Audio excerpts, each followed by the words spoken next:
of the Earth can be understood only by indirect evidence. Exogenic as well as endogenic processes are constantly shaping the landscape of the Earth.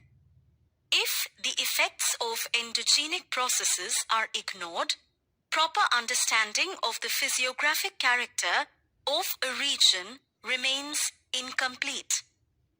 As the life of humans is largely influenced by the landform of a region, it is necessary that one should understand the forces that influence landscape development.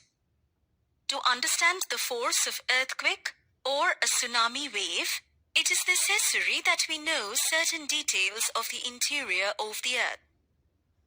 Why should we depend on indirect sources to understand interior of the Earth? The radius of the Earth is 6,370 kilometers. No one can reach the center of the Earth. It is not possible to make direct observations or collect samples of the material from interior of the Earth because of tremendous heat. Our knowledge about the interior of the Earth is largely based on estimates and inferences. A part of the information is obtained through analysis of materials.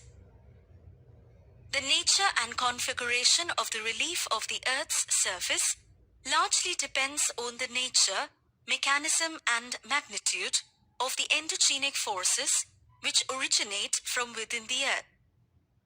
Recently, seismology has helped to have some authenticated knowledge about the mystery of the Earth's interior. The sources which provide knowledge about the interior of the Earth may be classified into two groups. 1. Direct sources. 2. Indirect sources. Direct sources. The most useful direct sources to know the interior of the Earth is surface rock or the rocks we get from mining.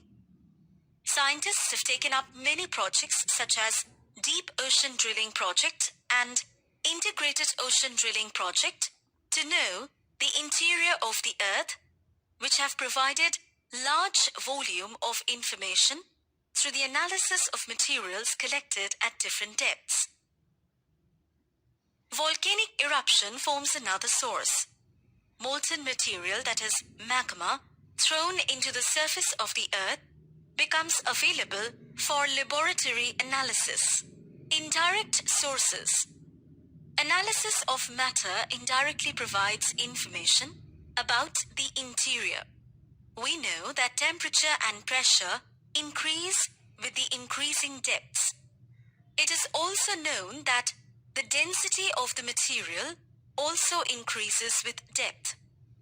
Scientists have estimated the values of temperature, pressure, and the density of materials at different depths as we know the total thickness of the Earth.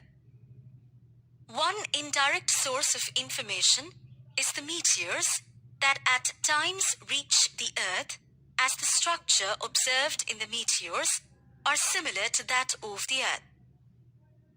The other indirect sources include Earth's gravitation, magnetic field, and seismic activity. The gravitation force, G, is greater near the poles and less at the equator, because of the distance from the center at the equator being greater than that at the poles. The uneven distribution of mass of material within the Earth influences gravity values, which is called gravity anomaly, which gives information about the distribution of mass of the material on the surface of the Earth. Seismic activity is another most important source of information about the interior of the Earth.